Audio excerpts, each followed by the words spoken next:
Hey there, Bill here. Hoping you're having a good day. So, what we're gonna do is we're gonna dive into coding.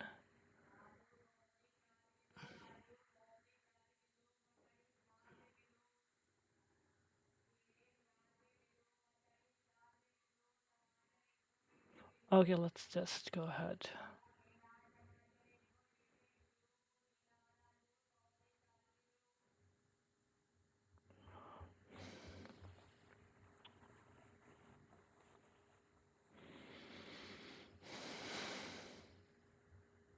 Functions, variables, return values, string method.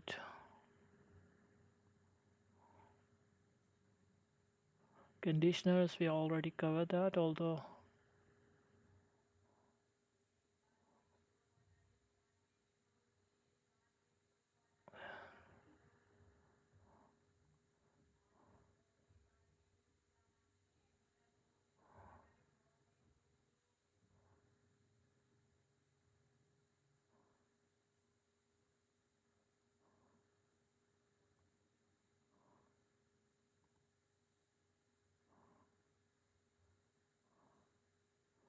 we've done both booleans and conditionals. So, yeah, we are in the loops.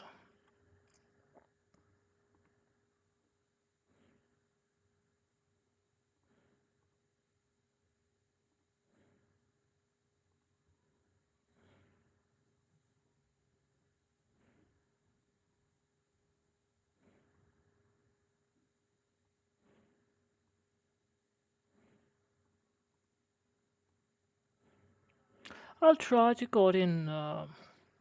Let's open this up as well. PyCharm.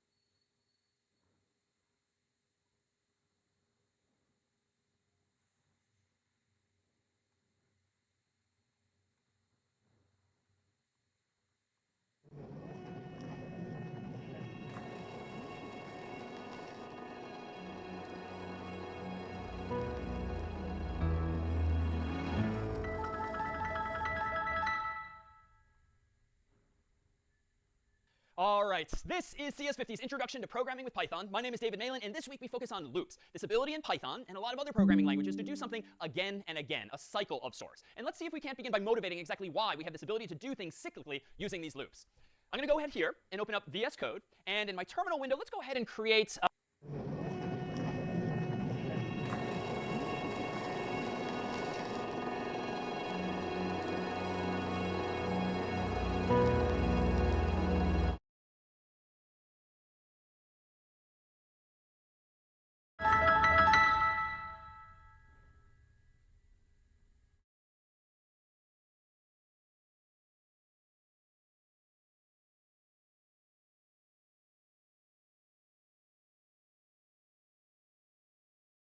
languages to do something again and again, a cycle of sorts. Let's see if we can't begin by motivating exactly why we have this ability to do things cyclically using these loops. I'm going to go ahead here and open up VS Code. And in my terminal window, let's go ahead and create via code cat.py a Python program that meows like a cat. And I'm going to go ahead here in this code tab. Very simply, perhaps, I'm going to start by implementing this cat just by using print. We're going to have this cat not make audible sounds, but just print meow, meow, meow on the screen 3 times. Well, I think the simplest way I can do this is just to print meow once, and to print meow again, and to print meow one last time on the screen. And now let me go down to my terminal window. Let me run python of cat.py, enter, and meow, meow, meow. All right, so this program works. This program indeed works if my goal is to get the cat to meow 3 times. And let me propose, just to help us. Okay, let's create. So we are wrap our minds around what's going on inside of the computer, let me propose that we consider this flowchart. So as before, we have this flowchart that starts with a this oval, which just means start reading here. And then notice it goes via arrows to a meow,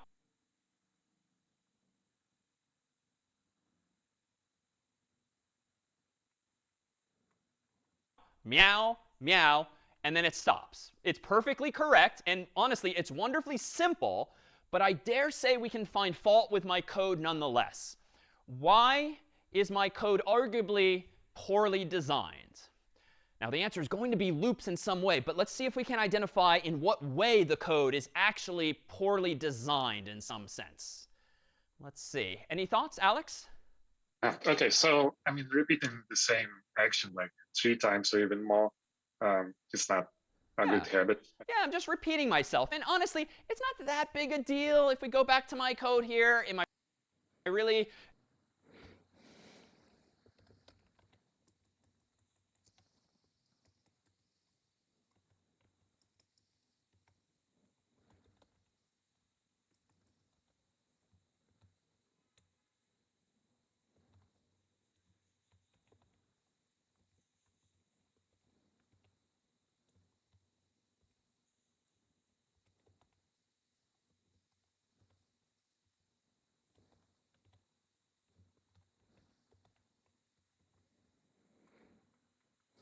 doing such a bad thing by just printing meow, meow, meow 3 times? Not really, but let's consider the logical extension of this. Suppose I want to meow 4 times, or 5 times, or 50 times, or 500 times. Do you really think, even if you've never programmed before, is the solution to this problem really going to be to hit copy paste 50 times? Like, probably not. We can probably do better than that. And beyond it just being ugly at that point, having so many lines of identical code, just imagine if you wanted to change the code. Maybe I changed my mind and I don't want to make a cat, I want to make a dog. So now it has to say woof, woof, woof multiple times. Now I have to change that in like 50 different places. And yeah, sure, I could do find and replace, but come on. Like, we're programmers now. There's got to be a better way than just repeating ourselves. So I bet we can do better than that if we think about a little harder how we go about structuring this program. And we can do that if we augment our vocabulary just a little bit. It turns out in Python, and in other languages too, there's a keyword called while. And while is one way that we can express what's called a loop, a block of code that's going to do something again and again and again, 0 times, 1 time, 2 times, 50 times, as many times as we want. But while rather leaves to us the particulars of how we express ourselves to do something again and again. So let me go back over to VS Code here, and let me propose that I do this. While is a construct that allows me to ask a question again and again. And anytime we've seen a question, it's been in the form of a Boolean expression, a question to which the answer is true or false. Well, how could I do this? How could I print out meow 3 times and ask 3 times a question to which the answer is true or false? Well, what if I did some counting, right? Like literally on my fingers. And if I'm trying to count maybe down from 3, I want to meow 3 times. I can put 3 fingers up, and I can meow. And then I can put like one of the fingers down, and then meow. And I can put one of the fingers down, and I can meow, put one of the fingers down. And maybe the question I can ask every time I meow is, do I have any fingers up still? Do I have any fingers up still? Do I have any fingers up still? And if the answer is true, keep going. If the answer is false, stop. So how can I translate that to code? Well, once we've added this while keyword, I think we have all of the building blocks already. Let me propose that I do this. Let me propose that I give myself a variable. And I'll call it I for integer, but I could call it anything I want. And I'm going to initialize it to 3. Then I'm going to use this new feature of Python, while, and I'm going to ask a question, the answer to which must be true or false. And I'm going to say, while I does not equal 0. So I'm going to ask the question, while I does not equal 0, do the following. Notice the colon at the end of the line. Notice my indentation. And just like with functions, just like with conditionals, you indent the lines that you only want to execute as part of this other thing. What do I want to do while I does not equal 0? Well, I think I just want to meow. But it's not enough just to write this code. If I were to very dangerously run Python of cat.py and hit enter right now, what might happen on the screen, whether you've programmed before or not? Why is this a very bad thing potentially? It's not going to break things, but it might lose control of my computer somehow. Any thoughts? Yeah, Timo? Hi, I think it's going to continue to print out mail since I is always equal to 3 and the while is always true. Yeah, exactly. If I'm initializing I to 3, that is setting it equal to 3 on line 1, then I'm asking the question, while I does not equal 0, and that's going to be true. It does not equal 0. It obviously equals 3. Print meow. And the way a while loop works is that the Python interpreter just keeps going back and forth. It goes from line 1 to line 2, then to line 3, and then it goes back to line 2 to ask the question again. If the answer is still true, it goes to line 3. It then goes back to line 2. If the answer is still true, it goes back to line 3. And to Timu's point, if you're never actually changing the value of I, it's always 3, you're just going to be looping literally forever. And this is an accidental infinite loop. So we've got to be smarter than that. And I'm not going to hit enter because I don't want to lose control over my computer here such that it's printing out meow forever. Fortunately, if you ever do that and you find yourself in an accidental infinite loop, Control-C for cancel or interrupt is going to be your friend. If you ever seem to lose control, you don't need to like reboot or turn off the computer. You can just hit Control-C in your terminal window, and that will likely fix it. All right, well, what do I want to do then after meowing each time? I think what I'd like to do here is maybe something like this. Let me update I to equal whatever the current value is, minus 1 here. Whoops, sorry, minus 1.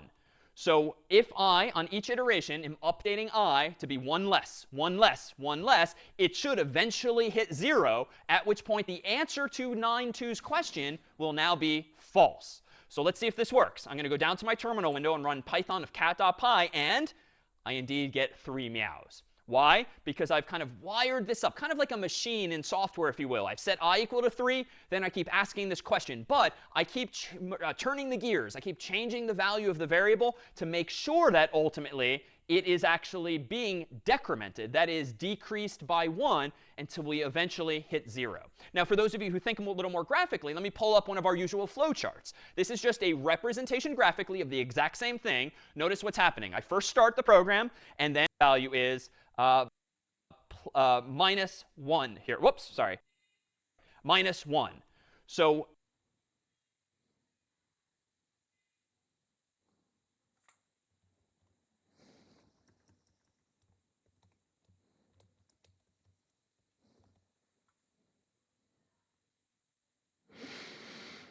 if I, on each iteration, am updating I to be 1 less, 1 less, 1 less, it should eventually hit 0, at which point the answer to 9.2's question will now be false. So let's see if this works. I'm going to go down to my terminal window and run python of cat.py, and I indeed get 3 meows. Why? Because I've kind of wired this up, kind of like a machine in software, if you will. I've set I equal to 3, then I keep asking this question. But I keep turning the gears. I keep changing the value of the variable to make sure that ultimately it is actually being decremented, that is, decreased by 1 until we eventually hit 0. Now, for those of you who think a little more graphically, let me pull up one of our usual flowcharts. This is just a representation graphically of the exact same thing. Notice what's happening. I first start the program, and then I initialize I to 3. And then I ask the first of my questions. Again, the diamonds always represent questions. And the answer is going to be true or false. Does I not equal 0? Well, it doesn't. It equals 3. So if I follow the true line, I meow. And then I follow this arrow, and I update I to equal I minus 1. At this point in the story, I presumably equals 2 mathematically. I follow the arrow, and there's the loop. This is why it's nice to see this graphically, perhaps, because you can literally see the loop back and forth. Now I ask the question again. Does 2 not equal 0? Well, it does not equal 0. It's 2, so we meow again. We change I from 2 to 1. Well, does 1 not equal 0? Well, obviously, 1 is not 0, so we meow again. We decrement I again. I is now 0. Does 0 not equal 0? No, it equals 0. So the answer is false, and we stop. So there, perhaps more so than any of our flowcharts before, do you really see the structure of what's happening inside of the program? And you don't have to get into the habit of making these charts or creating these charts, but just as a first pass at what's going on inside of the computer, that's indeed one way to visualize it instead. Well, let me propose that, like always, there's many different ways to solve this problem. And suppose you just like to think a little differently. Maybe you don't like starting at 3 and then counting down to 0y. Maybe your brain doesn't work that way, and you prefer to count up instead of down. Totally fine. Let me go ahead and change my code here to set I equal to 1 instead of 3. And here, let me just change my logic. Rather than checking for not equal to 0, like maybe you don't like thinking in terms of not because it's a little confusing, and it might be. Let's just check that I is less than or equal to 3. So we'll be a little more explicit. We'll count from 1 up through 3, each time printing meow, but I'm going to need to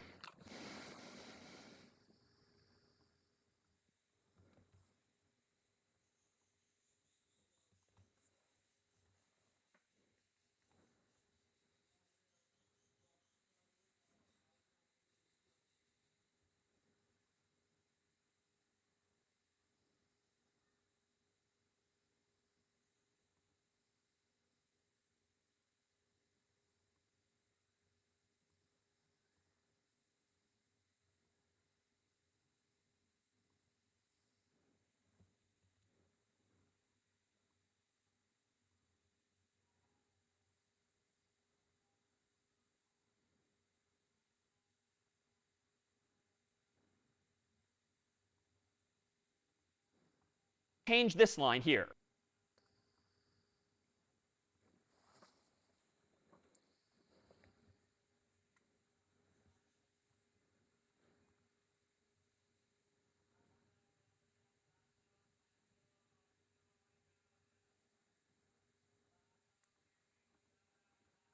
Let me see if we can't call on someone to change line 4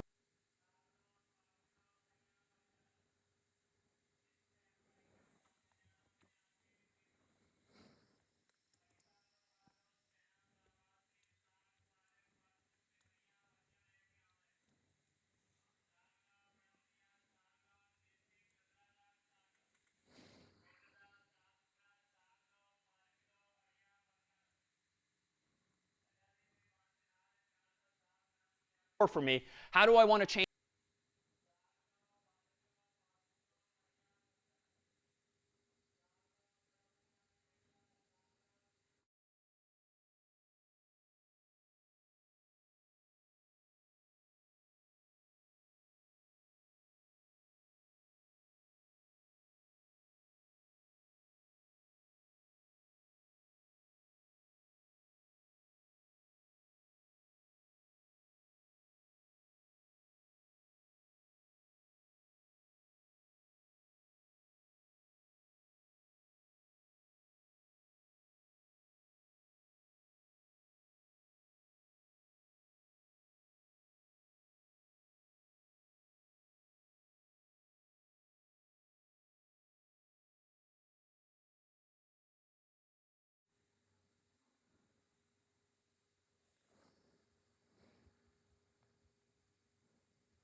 line 4 to be consistent with counting from 1 up to and through 3? I would be +1 every time you meow. Yeah, exactly. In this case, we want to add 1, not subtract 1.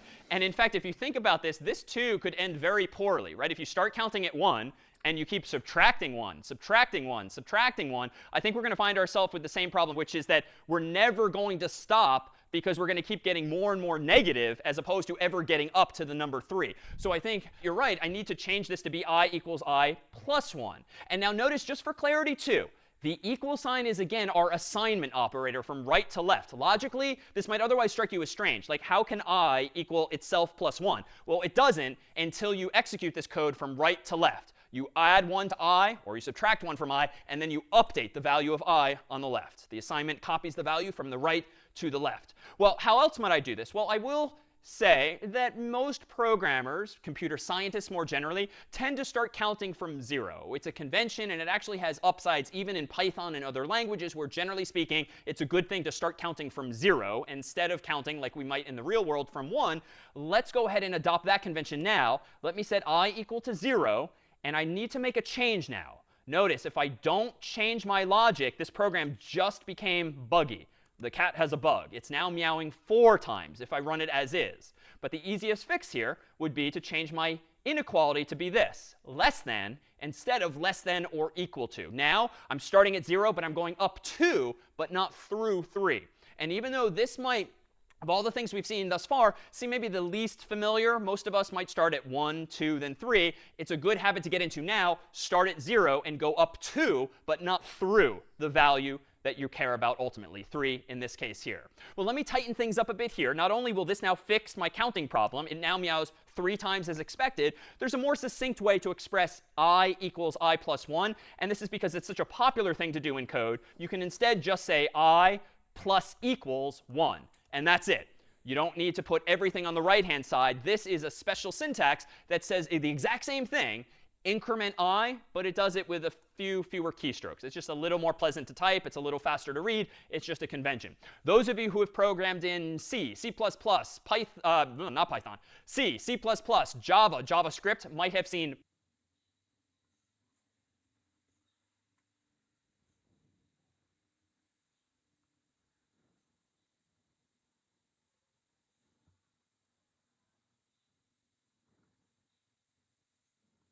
plus plus before.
Or minus minus.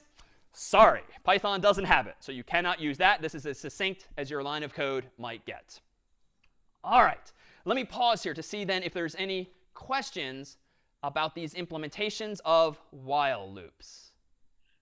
Can we use stuff like for loops, which have a certain I value initialized to it at the start, and it runs from the particular condition you put into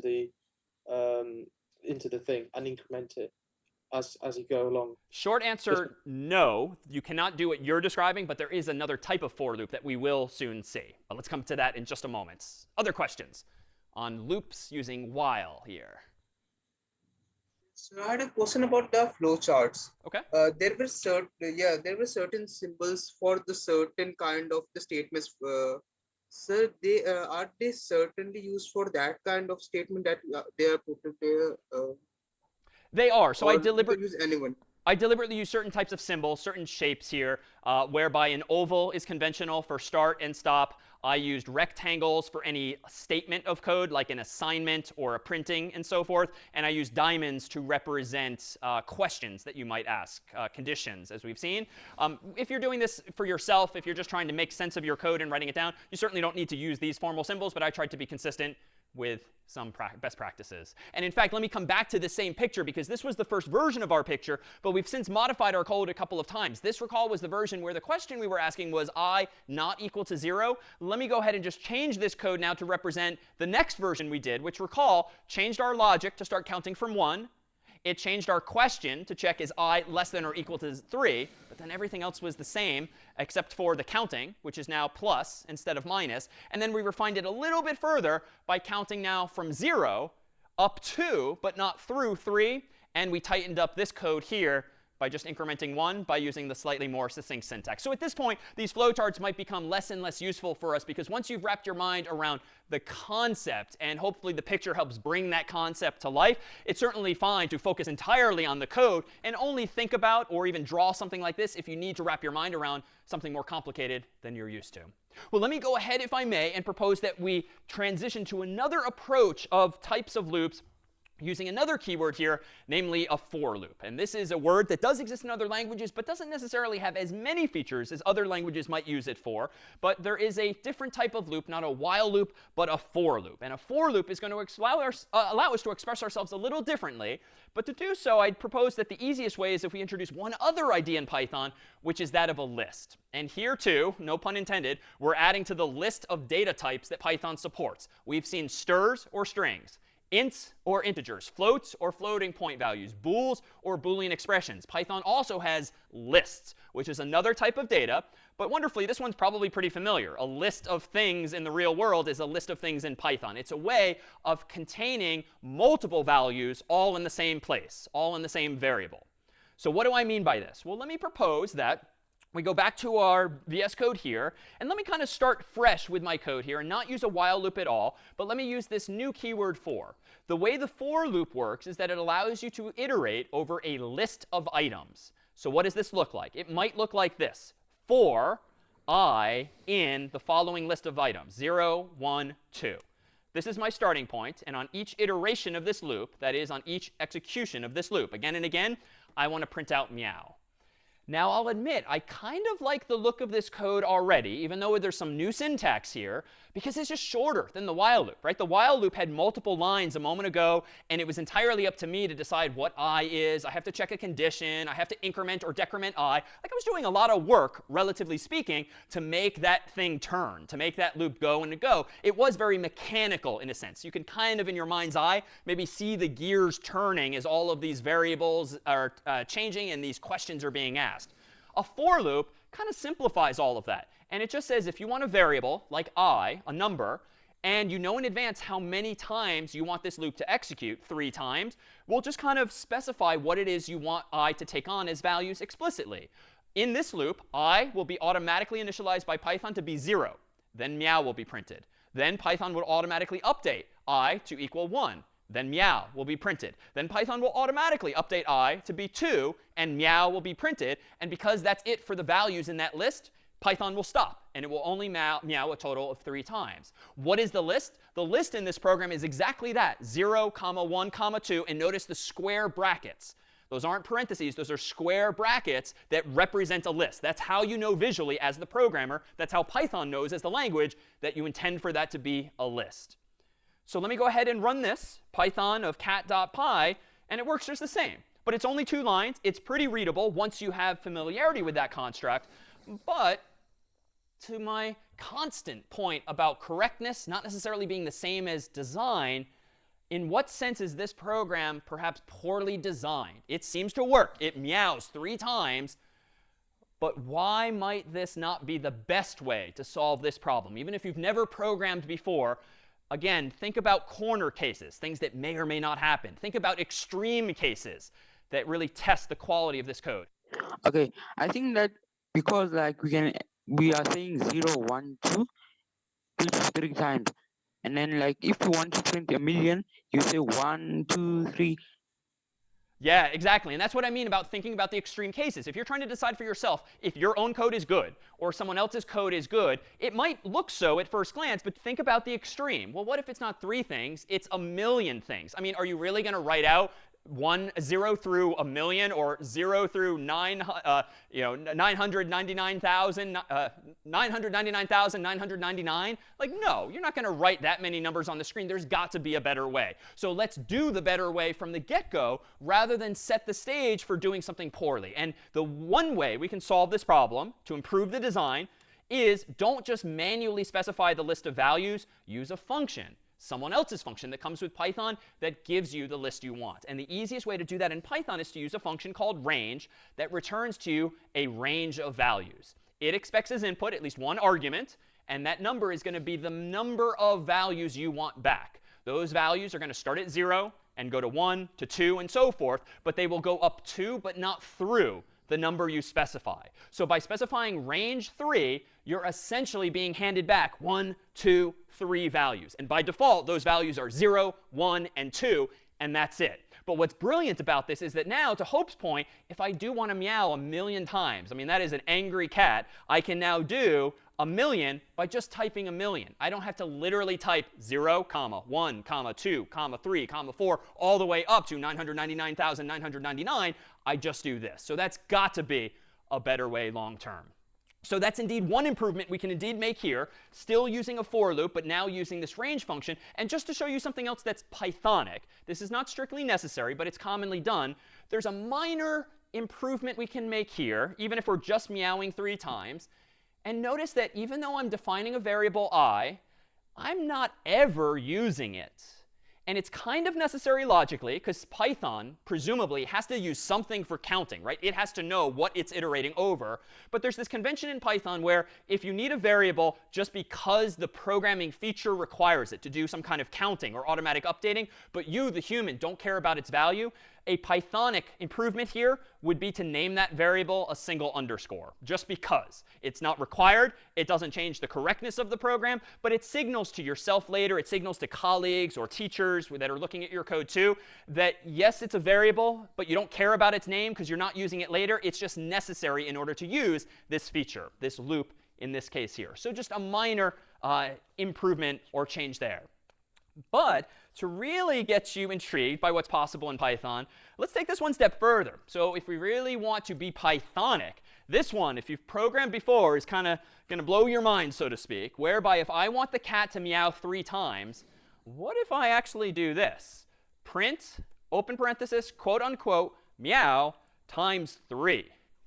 All right, you have to be kind of a geek to think this is cool, but this is kind of cool. So you can literally just print what you want, multiply it by the number of times that you want it, and you will get back exactly that result. Now, I've kind of made a mistake here, so let's see what this does. It's not quite as beautiful as this code might look to you, to some of you, to me.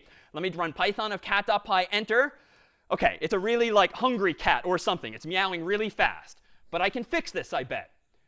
Let's think about now some of the basic building blocks we've discussed. The problem is clearly that literally meow, meow, meow is being repeated 3 times, but it's not as pretty as I want it. I want it to be meow, meow, meow on separate lines. What might be a possible solution here while still using this multiplication operator? And think back, we've used plus to concatenate strings. You can apparently use multiplication to concatenate strings, but more than once, again and again and again. How could I clean this up without reverting to my for loop or my while loop and still use multiplication in this way? We can use an escape sequence, which should be \n. Amazing. Yes, think back to \n, which is the way you as the programmer can express a new line in code. And I think if I take your advice, I put a \n there inside of my quotes so that at the end of every MEOW, there's a new line. Let's see how this looks. Let me clear my screen and run Python of cat.py. OK, so close. I like this. Let me call on someone else. The only thing I don't like, and I know I'm being really nitpicky now, is that it's meow, meow, meow on separate lines, but there's kind of this extra blank line, which I'm just not loving aesthetically. I think we can make end equal to colon, not \n.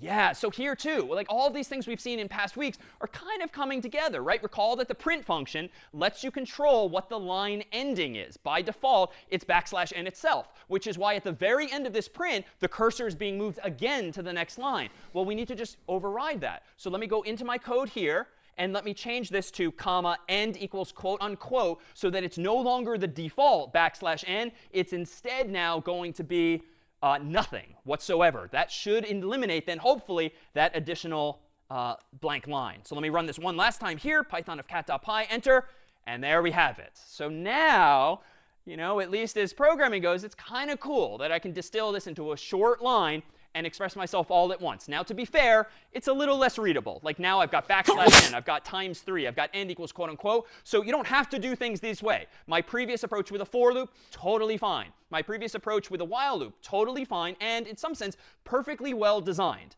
But this is just yet another way to do it, but it's not a good thing if you or your teacher, your colleague, your friend are going to struggle to read your own code. But this is a feature of Python that some languages do not, in fact, have.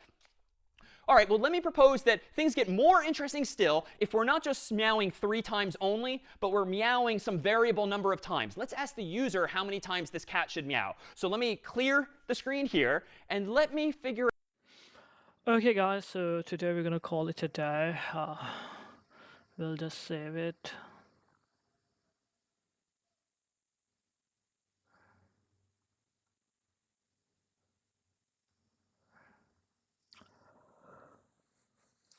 And we'll copy it. So today was, I think that's it for today. So at least we've learned some functions today, like meow meow, and it will be helpful for us in the future. Thank you for watching. I'll see you in the next one. Oh yeah, just let's do the, so minimum we've like done the, if I can paste it. Okay. Also let me paste like coding as well.